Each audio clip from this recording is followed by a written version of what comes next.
ಅಖಿಲಾಂಡಕೋಟಿ ಬ್ರಹ್ಮಾಂಡ ನಾಯಕ ರಾಜಾದಿರಾಜ ಯೋಗಿರಾಜ ಪರಬ್ರಹ್ಮ ಶ್ರೀ ಸಚ್ಚಿದಾನಂದ ಸದ್ಗುರು ಸಾಯಿನಾಥ್ ಮಹಾರಾಜ್ ಕಿ ಜೈ. ಗುರುವಿನ ಪಾದಾರವಿಂದಗಳಿಗೆ ವಂದಿಸುತ್ತಾ ನಮಸ್ತೆ ಸ್ನೇಹಿತರೆ. ಈ ದಿನನೂ ಕೂಡ ನಾನು ಒಂದೆರಡು ಜನದ ಪವಾಡವನ್ನು ವಿವರಿಸ್ತಾ ಇದ್ದೀನಿ ಸ್ನೇಹಿತರೆ. ಬೆಂಗಳೂರಿಂದ ನನಗೆ ಒಬ್ಬರು ಫೋನ್ ಮಾಡಿದರು.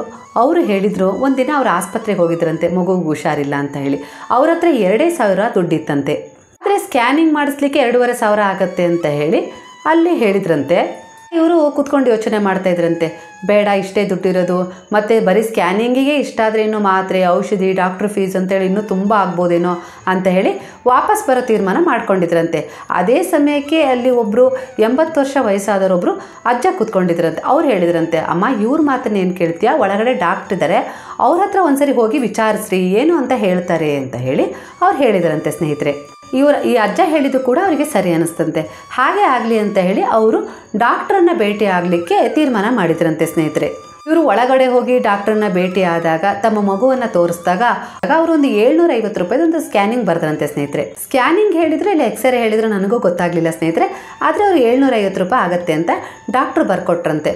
ಹಾಗೆ ಅದನ್ನು ಮಾಡಿಸ್ಕೊಂಡು ಬಂದಮೇಲೆ ಒಂದು ಸಣ್ಣದಾದ ಹೋಲ್ ಇದೆಯಮ್ಮ, ಆದರೂ ಏನೂ ಪರವಾಗಿಲ್ಲ, ಆಪ್ರೇಷನ್ ಏನೂ ಬೇಡ, ಒಳ್ಳೆಯದ ಬೇಡ, ಅದು ಅವಳು ಸ್ವಲ್ಪ ಬೆಳವಣಿಗೆ ಆಗ್ತಾ ಇದ್ದ ಹಾಗೆ ಸರಿ ಆಗುತ್ತೆ, ಕೂಡ್ಕೊಳ್ಳುತ್ತೆ, ಏನೂ ತೊಂದರೆ ಇಲ್ಲ ಅಂತ ಹೇಳಿ ಕಳಿಸಿದ್ರಂತೆ ಸ್ನೇಹಿತರೆ.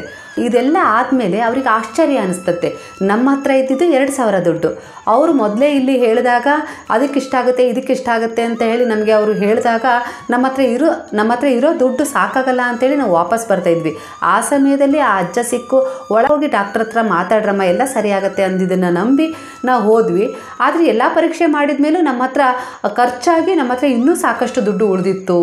ಎಲ್ಲ ಬಾಬಾರವರ ಚಮತ್ಕಾರನೇ. ಯಾಕಂದರೆ ನಾವು ಬಾಬಾರ ಹತ್ರ ಪ್ರಾರ್ಥನೆಯನ್ನು ಮಾಡ್ಕೊಂಡು ಹೋಗಿದ್ವಿ. ಬಾಬಾರನ್ನ ನಂಬಲಿಕ್ಕೆ ಶುರುವಾದ ಮೇಲೆ ನನ್ನ ಜೀವನದಲ್ಲಿ ಈ ರೀತಿ ಪವಾಡಗಳಾಗ್ತಾ ಇದ್ದಾವೆ, ಅನುಭೂತಿಗಳು ಸಿಗ್ತಾ ಇದ್ದಾವೆ, ಇದರಿಂದ ನನಗೆ ಬಹಳ ಸಂತೋಷ ಆಯಿತು ಅಂತ ಅವ್ರು ಹೇಳ್ಕೊಂಡ್ರು ಸ್ನೇಹಿತರೆ. ಅಂದರೆ ಫಲ ತಕ್ಷಣವೇ ಸಿಕ್ಕಿಲ್ಲ ಅಂತ ಹೇಳಿ ಯಾರೂ ಕೂಡ ವಿಚಲಿತರಾಗಬೇಡ್ರಿ, ಮನಸ್ಸನ್ನು ಖಿನ್ನತೆಗೆ ಜಾರಿಸಬೇಡ್ರಿ, ನಂಬಿಕೆಯನ್ನು ಕಳ್ಕೊಬೇಡ್ರಿ.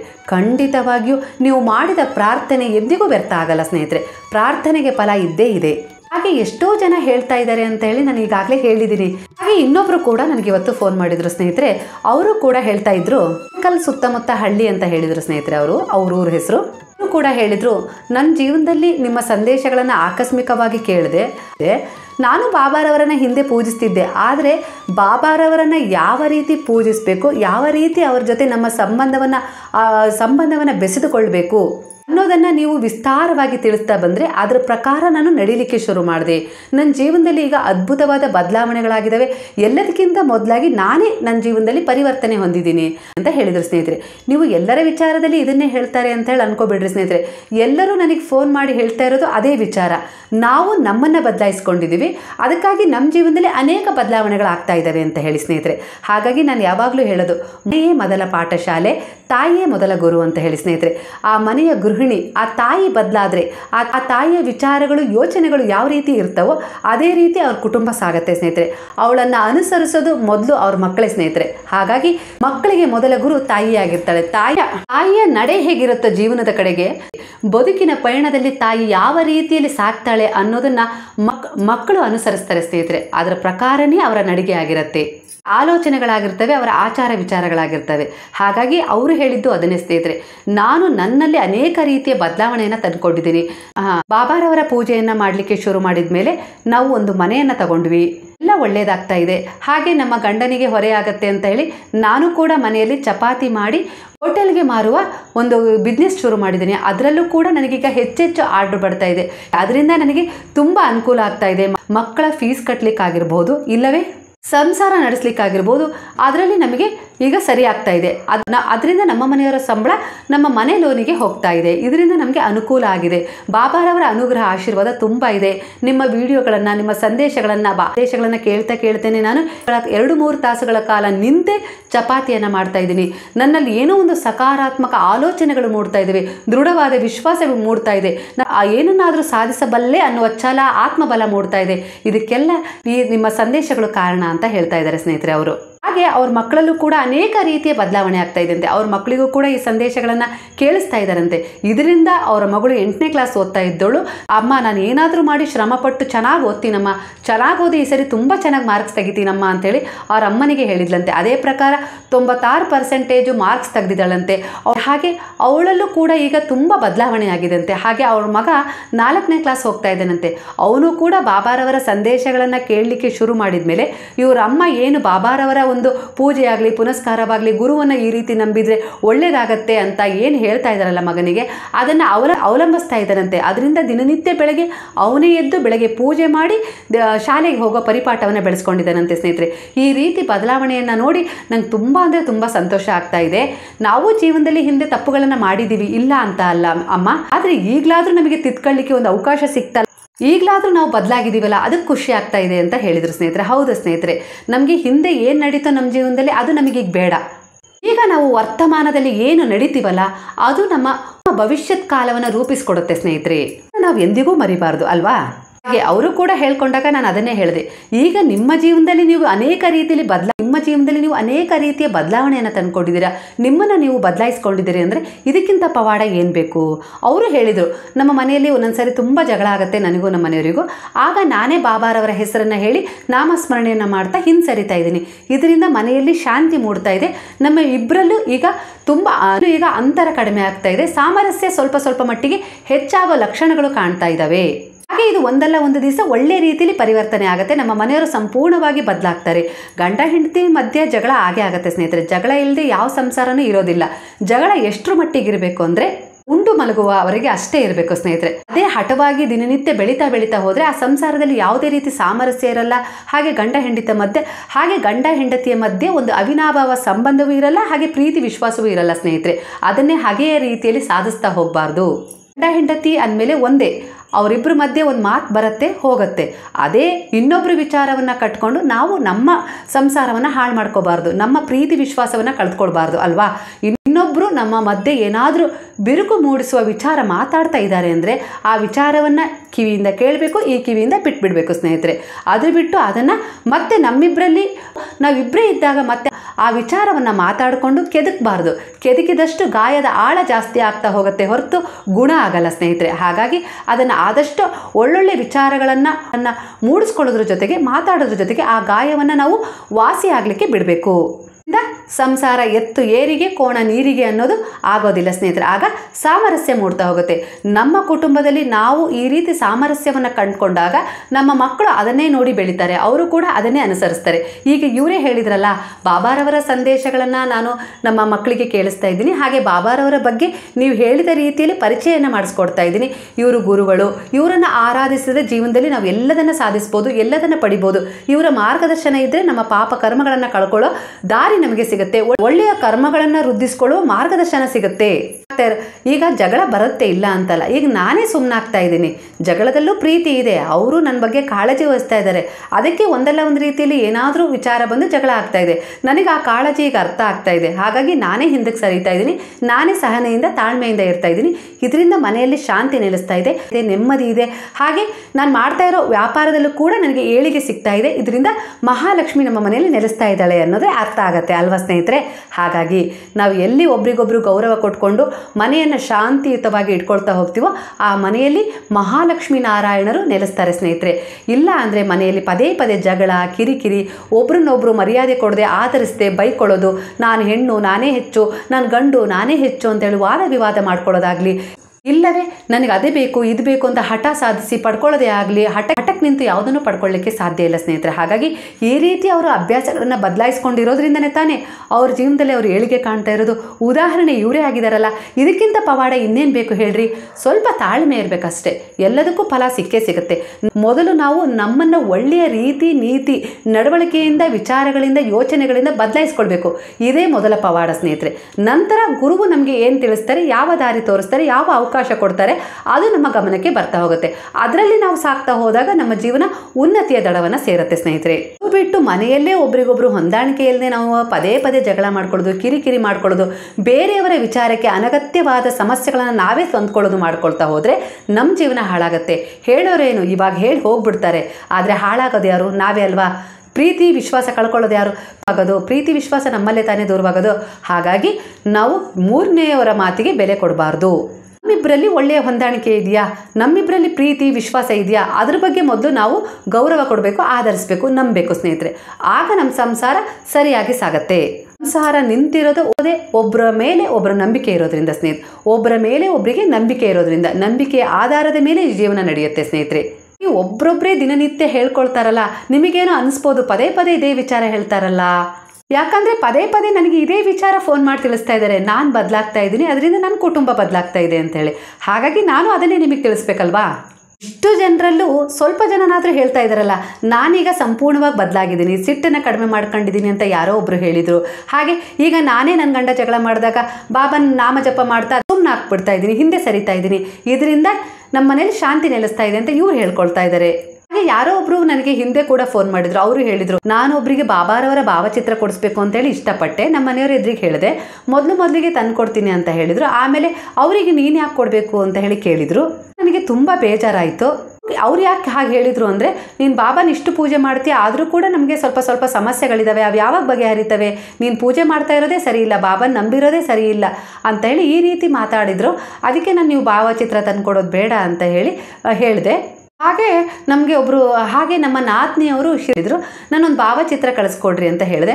ಅವರು ಭಾವಚಿತ್ರದ ಜೊತೆಗೆ ಒಂದು ಸಣ್ಣ ಮೂರ್ತಿ, ಉದಿ ಪ್ರಸಾದ ಎಲ್ಲವನ್ನ ಕಳಿಸ್ಕೊಡ್ತಾ ಇದ್ದಾರೆ. ಇದರಿಂದ ನನಗೆ ಎಷ್ಟು ಸಂತೋಷ ಆಗ್ತಾ ಇದೆ ಅಂದರೆ, ನಾವು ಒಬ್ಬರಿಗೆ ಮಾತು ಕೊಟ್ಟದ್ದನ್ನು ಬಾಬಾ ಎಷ್ಟು ಸ್ಪಷ್ಟವಾಗಿ ಕೇಳಿಸ್ತಾರೆ, ಆಲಿಸ್ಕೊಳ್ತಾರೆ, ಅದಕ್ಕೆ ನಮಗೆ ಎಷ್ಟು ಸಹಾಯ ಮಾಡ್ತಾರಲ್ಲ ಆ ಮಾತನ್ನು ಉಳಿಸ್ಕೊಳ್ಳಿಕ್ಕೆ ಅನ್ನೋದು ನನಗೆ ಅರಿವಿಗೆ ಬಂತು ಅಂತ ಹೇಳಿದರು ಸ್ನೇಹಿತರೆ. ಹೌದು ಸ್ನೇಹಿತರೆ, ಹೌದಲ್ವ ಸ್ನೇಹಿತರೆ?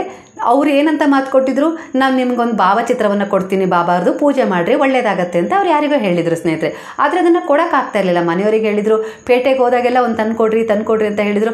ಅವ್ರ ಮನೆಯವರು ಮರೆತರು. ಅವರಿಗೂ ಏನೋ ಒಂದು ಕೆಲಸ ಆಗಲಿಲ್ಲ ಅನ್ನೋ ಸಿಟ್ಟಿಗೆ ಬಾಬನ ಪೂಜೆ ಮಾಡ್ತೀಯಾ, ಬೆಳಗ್ಗೆ 4 ಗಂಟೆಗೆ ಜಪ ಮಾಡ್ತಾ ಇದೆಯಾ, ಆದರೂ ಕೂಡ ನಮಗೇನು ಒಳ್ಳೇದಾಗಿಲ್ಲ ಅಂತೇಳಿ ನಮ್ಮ ಮನೆಯವ್ರು ಜಗಳ ಮಾಡಿದ್ರು. ಅದಕ್ಕೆ ನೀವು ಭಾವಚಿತ್ರ ತಂದುಕೊಡೋದು ಬೇಡ ಅಂತ ಹೇಳಿದೆ.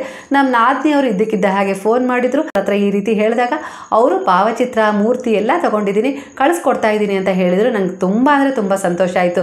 ನನ್ನ ಮಾತು ಉಳಿಸ್ಕೊಳ್ಳಿಕ್ಕೆ ಸಾಧ್ಯವಾಯ್ತಲ್ಲ ಅವ್ರ ಎದುರಿಗೆ ಅನ್ನೋದು ಖುಷಿ ಆಯಿತು ಅಂತ ಹೇಳಿದರು ಸ್ನೇಹಿತರೆ. ಈ ರೀತಿ ಸ್ನೇಹಿತರೆ, ಸಣ್ಣ ಪುಟ್ಟ ವಿಚಾರಗಳಿವು ಅಂತೇಳಿ ಕೆಲವರಿಗೆ ಅನಿಸ್ಬೋದು ಸ್ನೇಹಿತರೆ. ಆದರೆ ಕಾರಣ ಇಲ್ಲದೆ ಒಬ್ಬ ವ್ಯಕ್ತಿಯ ಜೀವನದಲ್ಲಿ ಏನೂ ನಡೆಯೋದಿಲ್ಲ ಸ್ನೇಹಿತರೆ. ಎಲ್ಲದಕ್ಕೂ ಒಂದು ಕಾರಣ ಇದ್ದೇ ಇರುತ್ತೆ. ಅದರ ಅನುಭೂತಿಗಳನ್ನು ನಾವು ಪಡಿಬೇಕಷ್ಟೇ. ಆಗ ಅದೇ ರೀತಿಯ ಅನುಭವಗಳು ನಮಗೆ ಸ್ಪಂದಿಸಲಿಕ್ಕೆ ಶುರುವಾಗ್ತವೆ. ನಮ್ಮ ಜೀವನ ಹೊಸದೊಂದು ತಿರುವನ್ನು ಪಡ್ಕೊಳ್ಳೋದ್ರ ಜೊತೆಗೆ ನಾವು ಭಕ್ತಿ ಎನ್ನುವ ಲೋಕಕ್ಕೆ ಕಾಲಿಡ್ತೀವಿ ಸ್ನೇಹಿತರೆ. ಆ ಲೋಕದಲ್ಲಿ ನಮ್ಮನ್ನು ಅರಿಯೋರೇ ಇರ್ತಾರೆ, ನಾವೇ ಬೇರೆ ರೀತಿ ಇರ್ತೀವಿ. ನಾವು ದೇವರು ಬೇರೆ ಅಂತ ಹೇಳಿ ನಮ್ಗೆ ಅನಿಸೋದಿಲ್ಲ ಸ್ನೇಹಿತರೆ. ಆವಾಗ ಅಲ್ಲಿ ಗುರು ಪಾಠ ಮಾಡ್ತಾ ಇರ್ತಾರೆ, ನಾವು ಅದನ್ನು ಆಲಿಸ್ತಾ ಇರ್ತೀವಿ, ಅದರ ಪ್ರಕಾರ ನಾವು ನಡೀತಾ ಇರ್ತೀವಿ. ಅದರ ಪ್ರಕಾರ ನಮಗೆ ಅನುಭೂತಿಗಳು ಮೂಡಲಿಕ್ಕೆ ಶುರುವಾಗ್ತವೆ. ಇದರಿಂದ ನಮ್ಮ ಜೀವನ ಸಂಪೂರ್ಣವಾಗಿ ಬದಲಾಯಿಸ್ಕೊಳ್ಳಿಕ್ಕೆ ಶುರುವಾಗುತ್ತೆ. ಶಾಂತರಾಗ್ತೀವಿ, ಮೌನಿಗಳಾಗ್ತೀವಿ. ಜೀವನದಲ್ಲಿ ಎಲ್ಲದನ್ನ ಒಳ್ಳೆ ರೀತಿಯಲ್ಲಿ ಯೋಚಿಸ್ಲಿಕ್ಕೆ ಶುರು ಮಾಡ್ತೀವಿ. ತಕ್ಕ ಹಾಗೆ ನಮ್ಮ ಜೀವನದಲ್ಲಿ ಒಳ್ಳೊಳ್ಳೆ ಅವಕಾಶಗಳು, ಬದಲಾವಣೆಗಳು ಆಗ್ಲಿಕ್ಕೆ ಶುರುವಾಗ್ತವೆ. ಅದೃಷ್ಟ ತನ್ನಿಂದ ತಾನೇ ನಮಗೆ ಒಲಿದು ಬರಲಿಕ್ಕೆ ಶುರು ಮಾಡ್ತವೆ. ಹಾಗೆ ಇವತ್ತೊಂದು ಹುಡುಗಿನೂ ಕೂಡ ಬೆಂಗಳೂರಿಂದ ಫೋನ್ ಮಾಡಿದ್ಲು. ಅವ್ರು ಇದ್ದಕ್ಕಿದ್ದ ಹಾಗೆ ನಾನು ಒಂದ್ಸರಿ ಯೂಟ್ಯೂಬ್ ನೋಡಬೇಕಾದ್ರೆ ಈ ಸಂದೇಶವನ್ನು ಕೇಳಿದ್ರೆ ಇದರಿಂದ ನನಗೆ ತುಂಬ ಈ ಸಂದೇಶ ನನಗೆ ಪ್ರೇರಣೆ ನೀಡಿತು. ಇದರಿಂದ ನನಗೆ ಸಕಾರಾತ್ಮಕವಾಗಿ ಬಲ ಬಂದಿದೆ, ಸಕಾರಾತ್ಮಕವಾಗಿ ಯೋಚಿಸ್ತಾ ಇದ್ದೀನಿ, ಏನೋ ಒಂಥರ ಉತ್ಸಾಹ ಮೂಡ್ತಾ ಇದೆ, ಎಲ್ಲ ಒಳ್ಳೆಯದಾಗತ್ತೆ, ಏನಾದರೂ ಸಾಧನೆ ಮಾಡ್ತೀನಿ ಅಂತ ಹೇಳಿ ನನಗೀಗ ಅನ್ನಿಸ್ತಾ ಇದೆ. ಆ ಸಾಧನೆ ಮಾಡುವ ನಿಟ್ಟಿನಲ್ಲಿ ನಾನು ಹೋರಾಟ ಮಾಡ್ತಾ ಇದ್ದೀನಿ, ಖಂಡಿತ ನನಗೆ ಗೆಲುವು ಸಿಗುತ್ತೆ ಅನ್ನೋ ಆತ್ಮವಿಶ್ವಾಸ ನನ್ನಲ್ಲಿದೆ ಅಂತ ಹೇಳಿ ಅವ್ರು ಹೇಳ್ಕೊಂಡ್ಲು ಸ್ನೇಹಿತರೆ. ನೀವು ಹೇಳಿದ ಎಲ್ಲ ಪೂಜೆಗಳನ್ನು ನಾನು ಫಾಲೋ ಮಾಡ್ತಾ ಇದ್ದೀನಿ, ಅದರಿಂದ ನನಗೆ ತುಂಬ ಒಳ್ಳೆಯದಾಗಿದೆ.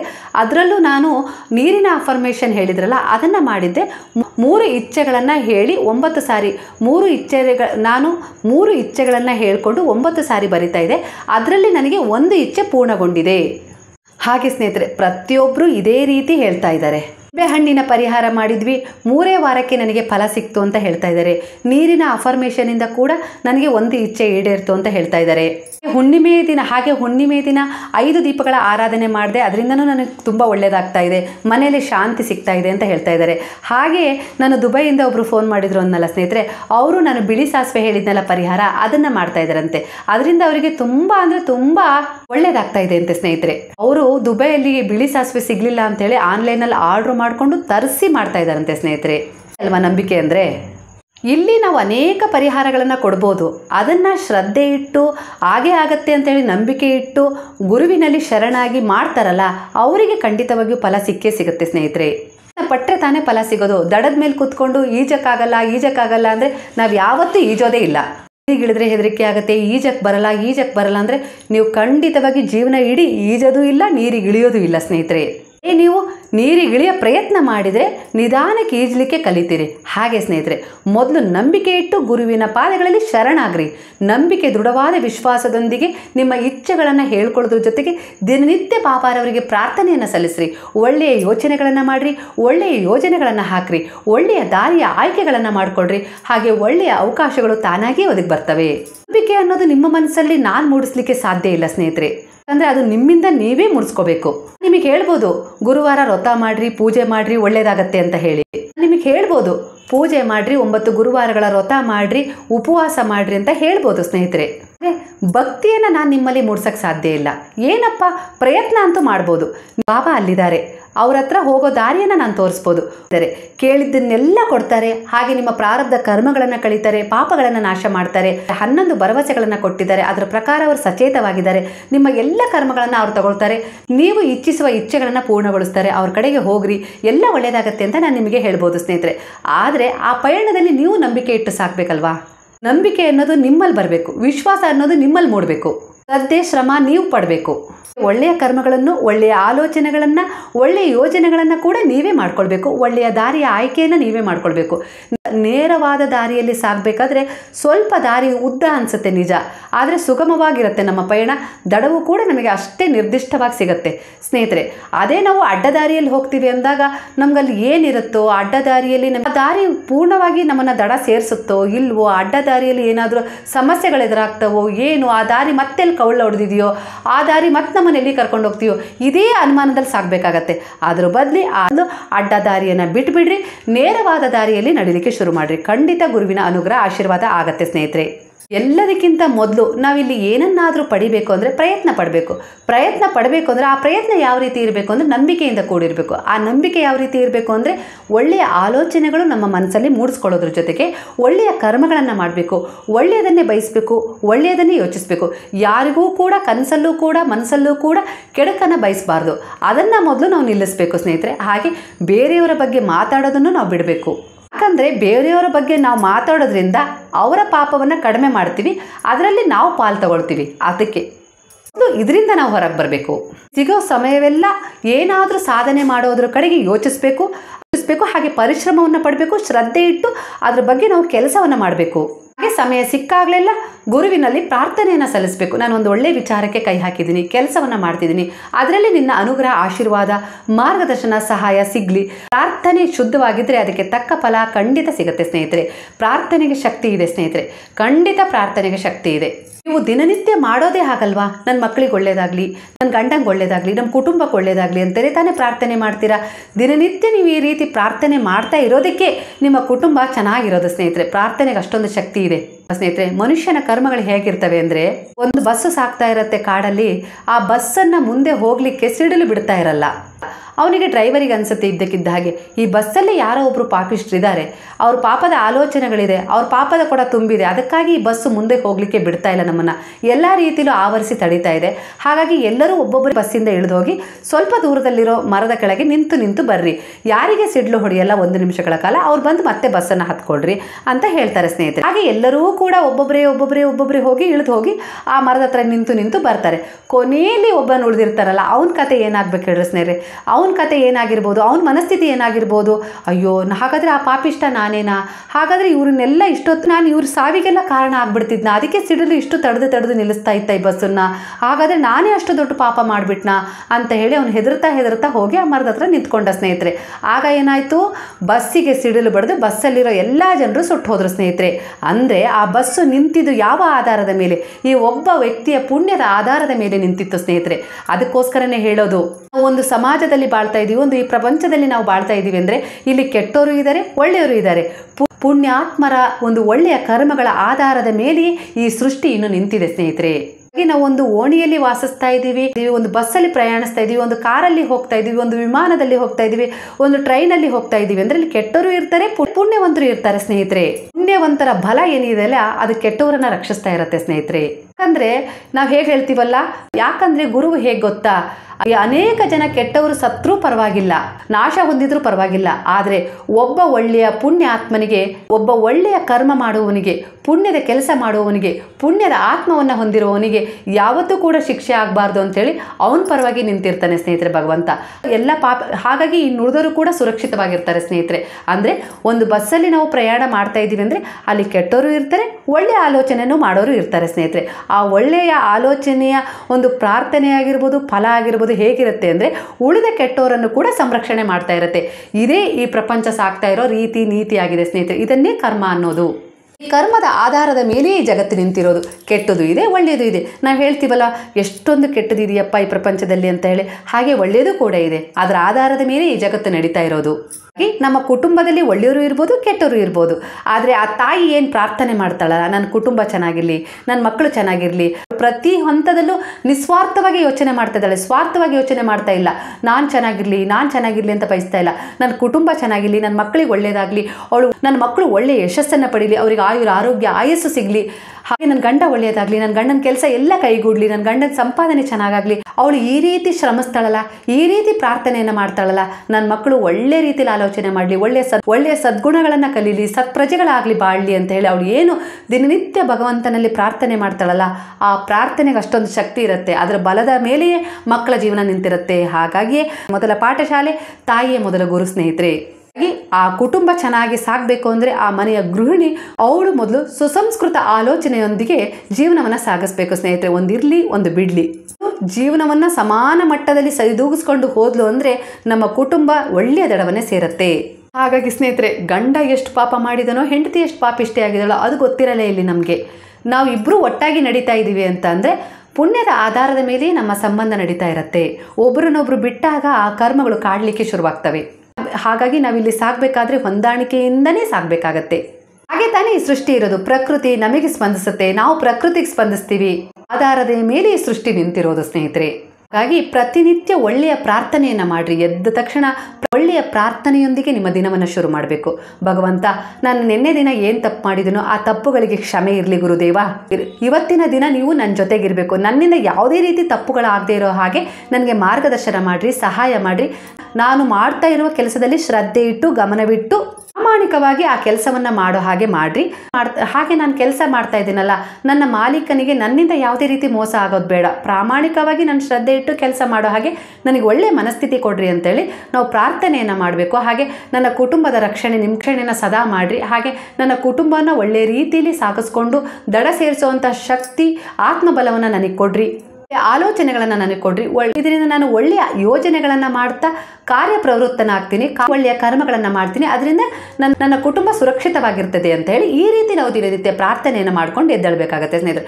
ನಾವು ಮಕ್ಕಳಿಗೂ ಕೂಡ ಮಲಗಬೇಕಾದ್ರೆ ಒಳ್ಳೆಯ ಪ್ರಾರ್ಥನೆಯನ್ನು ಮಾಡ್ಕೊಂಡು ಮಲ್ಕೊಳ್ಳಮ್ಮ. ಇವತ್ತೇನಾಯ್ತಲ್ಲ ಅದು ಮುಗಿದು ಹೋಗಿದೆ, ನಾಳೆ ಏನು ನಡೆಯುತ್ತಲ್ಲ ವರ್ತಮಾನವಾಗಿದೆ. ಹಾಗಾಗಿ ನಾಳೆ ಎಲ್ಲದೂ ಒಳ್ಳೆಯದಾಗಲಿ, ನನ್ನಿಂದ ಯಾವುದೇ ರೀತಿ ತಪ್ಪುಗಳಾಗದೇ ಇರಲಿ, ಆ ರೀತಿ ಪ್ರಾರ್ಥನೆಯನ್ನು ಮಾಡಿಕೊಂಡು ಮಲ್ಕೊಳ್ರಮ್ಮ. ಹಾಗೆ ಬೆಳಗ್ಗೆ ಎದ್ದ ತಕ್ಷಣ ಇವತ್ತಿನ ದಿನ ಶುಭವಾಗಿದೆ, ಇವತ್ತಿನ ದಿನ ಗುರುವು ನನ್ನ ಜೊತೆಗಿರ್ತಾನೆ, ನನಗೆ ಮಾರ್ಗದರ್ಶನ ಮಾಡ್ತಾರೆ, ಸಹಾಯ ಮಾಡ್ತಾರೆ, ರಕ್ಷಣೆ ಮಾಡ್ತಾರೆ, ನಾನು ಸರಿಯಾದ ದಾರಿಯಲ್ಲಿ ಸಾಗುವಂತೆ ನನಗೆ ದಾರಿಯೇ ತೋರಿಸ್ತಾರೆ, ಹಾಗೆ ಅವಕಾಶಗಳನ್ನು ಕೊಡ್ತಾರೆ ಅಂತೇಳಿ ಪ್ರಾರ್ಥನೆಯನ್ನು ಮಾಡ್ಕೊಂಡು ಎದ್ದೇಳ್ರಿ ಅಂತ ಹೇಳಿ ನಾವು ಮಕ್ಕಳಿಗೆ ಹೇಳ್ಕೊಡ್ಬೇಕು ಸ್ನೇಹಿತರೆ.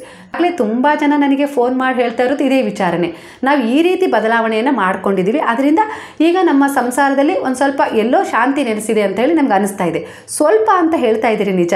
ಸ್ವಲ್ಪವೇ ಸೇರಿದರೆ ತಾನೇ ದೊಡ್ಡದಾಗೋದು, ಹನಿ ಸೇರಿದ್ರೆ ತಾನೇ ಹಳ್ಳ ಆಗೋದು ಅಲ್ವಾ ಸ್ನೇಹಿತರೆ. ಹಾಗೆ ನೀವು ನಿಮ್ಮನ್ನು ನೀವು ಸ್ವಲ್ಪ ಬದಲಾಯಿಸ್ಕೊಳ್ಳೋದ್ರಿಂದ ನಿಮ್ಮ ಕುಟುಂಬದಲ್ಲಿ ಇಷ್ಟೊಂದು ಚೇತರಿಕೆ, ಇಷ್ಟೊಂದು ಒಳ್ಳೆಯ ವಿಚಾರಗಳು ಕಾಣಿಸ್ಕೊಳ್ತಾ ಇದ್ದಾವೆ ಅಂದರೆ ನೀವು ಹಂತವಾಗಿ ನಿಮ್ಮನ್ನು ನೀವು ಬದಲಾಯಿಸ್ಕೊಂಡಾಗ ನಿಮ್ಮ ಕುಟುಂಬ ಯಾವ ರೀತಿ ಬದಲಾಗುತ್ತೆ, ಯಾವ ರೀತಿ ಸುಖದಿಂದ ಕೂಡಿರುತ್ತೆ, ಸಂತೋಷ ನೆಮ್ಮದಿಯಿಂದ ಕೂಡಿರುತ್ತೆ ಅಂತೇಳಿ ನಾವೇ ಯೋಚಿಸ್ಬೇಕು ಅಲ್ವಾ ಸ್ನೇಹಿತರೆ. ಈಗ ಇಲ್ಲಿ ನಡೀತಾ ಇರೋದು ಅದೇ ವಿಚಾರ ಸ್ನೇಹಿತರೆ. ಪ್ರತಿಯೊಬ್ಬರು ಫೋನ್ ಮಾಡಿದಾಗ ಹೇಳ್ತಾ ಇರೋದು ಇದೇ ವಿಚಾರನ. ನಮಗೆ ಮೊದಲು ಕರ್ಮ ಅಂದರೆ ಏನು, ಕರ್ಮಗಳನ್ನು ಹೇಗೆ ಮಾಡಬೇಕು ಅಂತ ಗೊತ್ತಿರಲಿಲ್ಲ. ನಮ್ಮ ಹಣೆ ಬರಹ ಬಿಡು ಅಂತೇಳಿ ಅನುಭವಿಸ್ತಾ ಇದ್ವಿ. ಈಗ ಹಾಗಲ್ಲ. ನಿಮ್ಮ ಸಂದೇಶಗಳಲ್ಲಿ ನೀವು ಪ್ರತಿಯೊಂದು ಹೇಳ್ತಾ ಇರೋದು ನನಗೆ ಅರ್ಥ ಆಗ್ತಾ ಇದೆ. ನಾವು ದಿನನಿತ್ಯ ಯಾವ ರೀತಿ ನಡ್ಕೊಳ್ತೀವಿ ಅನ್ನೋದೇ ನಮ್ಮ ಕರ್ಮಗಳು.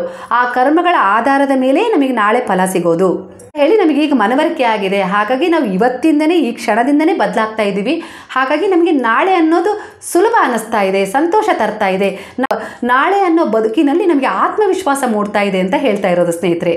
ಏನಾದರೂ ಸಾಧಿಸ್ತೀನಿ ಅಂತ ಹೇಳಿ ಛಲ ಹುಡ್ತಾ ಇದೆ. ನಾನು ಏನಾದರೂ ಮಾಡ್ತೀನಿ, ಸಮಸ್ಯೆಗಳನ್ನು ಬಗೆಹರಿಸ್ಕೊಳ್ತೀನಿ, ಬದುಕಲಿಕ್ಕೆ ಇಲ್ಲಿ ತುಂಬ ಅವಕಾಶಗಳಿದ್ದಾವೆ, ದಾರಿಗಳಿದ್ದಾವೆ, ಗುರುವಿನ ಸಹಾಯ ಇದೆ ಹೇಳಿ ನನಗೆ ಧೈರ್ಯ ಬಂದಿದೆ ಅಂತ ಹೇಳಿ ಎಷ್ಟೋ ಜನ ಹೇಳ್ತಾ ಇರೋದು ಸ್ನೇಹಿತರೆ. ಇದನ್ನೇ ದಿನನಿತ್ಯ ನನಗೆ 10 ಅಲ್ಲ 20 ಜನ ಫೋನ್ ಮಾಡಿದ್ರು ಮೊದಲು ಹೇಳ್ತಾ ಇರೋದವರು ನಾನು ಬದಲಾಗ್ತಾ ಇದ್ದೀನಿ, ಅದರಿಂದ ನನ್ನ ಕುಟುಂಬದಲ್ಲಿ ಶಾಂತಿ ನೆಲೆಸ್ತಾ ಇದೆ.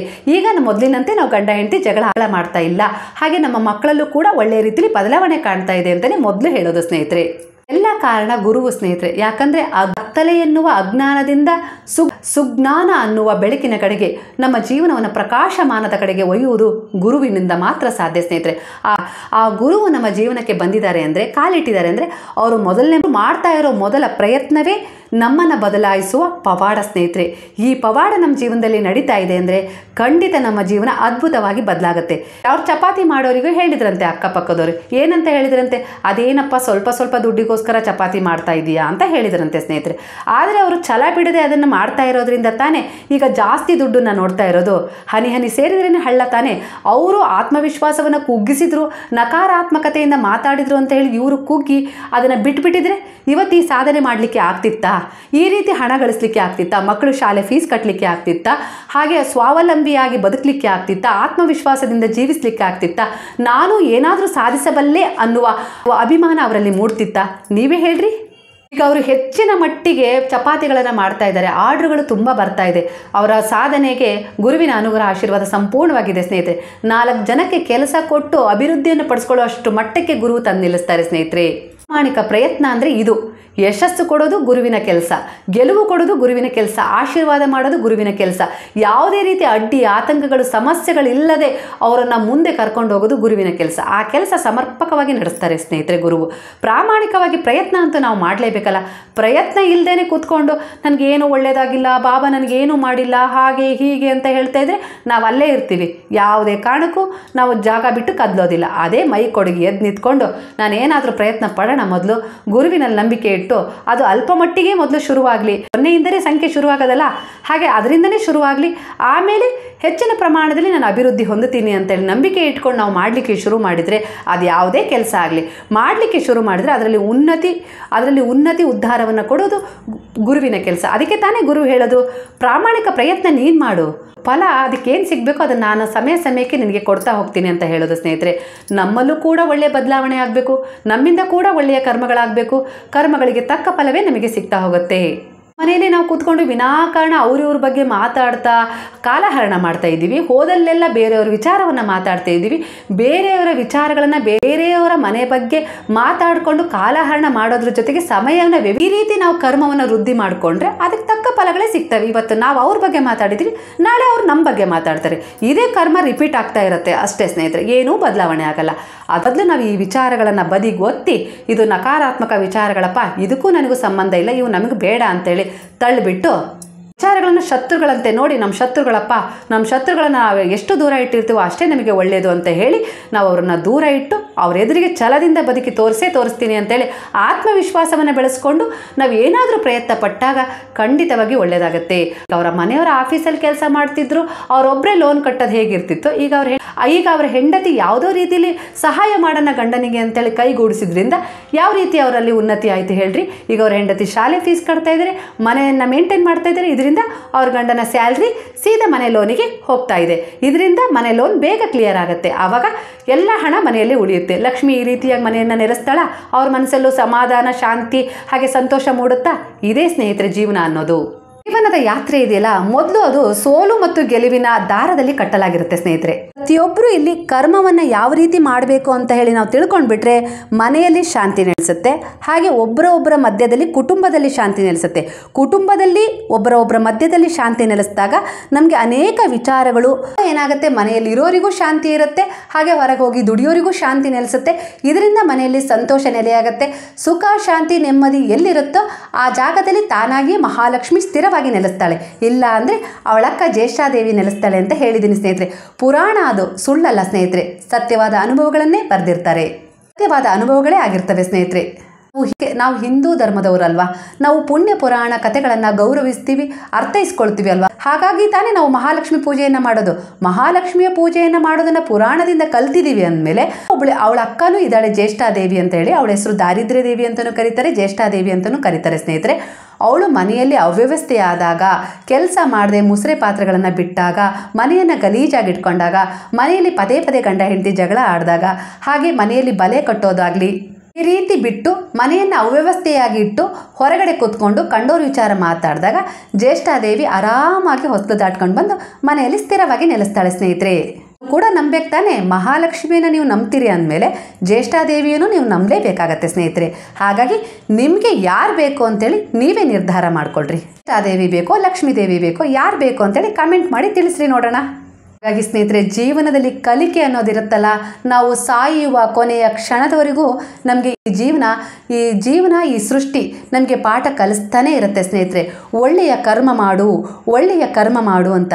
ಕರ್ಮಗಳು ಎಷ್ಟು ಶುದ್ಧವಾಗ್ತಾ ಹೋಗ್ತಾವೋ ಆಗ ನೀವು ದೇವರನ್ನು ನೆನೆಸ್ತಿಲ್ಲಿದ್ರೂ ಪರವಾಗಿಲ್ಲ, ಅವನೇ ನಿಮ್ಮನ್ನು ಹಿಂಬಾಲಿಸಲಿಕ್ಕೆ ಶುರುವಾಗ್ತಾನೆ. ಯಾಕಂದರೆ ನಿಮ್ಮಲ್ಲಿ ಕರ್ಮಗಳು ಶುದ್ಧವಾಗಿದ್ದಾವೆ.